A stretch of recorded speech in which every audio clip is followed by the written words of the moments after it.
বন্ধুরা, তোমাদেরকে আমি ভিডিওগুলো দেখাচ্ছি, একে একে সবগুলো ভিডিও দেখবা আর ভিডিওটি স্কিপ করবা না।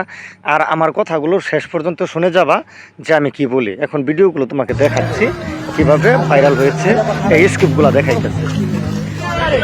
বাইরে ভাই আর কি কইতাম, আর কিচ্ছু ভাষা নাই। তাণ্ডব সিনেমা প্রথম দিনেই শুটিংগুলার স্কিপ থেকে সবগুলা ভিডিও ভাইরাল হয়ে গেছে। সবগুলা ভিডিও যদি এইভাবে ভাইরাল হইতে থাকে তাহলে এই সিনেমার ভবিষ্যৎটা কি হবে? আমি মনে করি অনেক লস হবে। এই সিনেমাটা লস হবে, কারণ হচ্ছে দর্শকের যখন হলে যাওয়ার কোনো আগ্রহ থাকবে না। এই ভিডিওর স্কিপগুলা সম্পূর্ণগুলা মানুষে দেখে ফেলতেছে। তো এই দেখেন, বরবাদ ছবি কোটি কোটি টাকা আয় করতেছে এবং সারা বিশ্বে বরবাদ ছবি চলতেছে।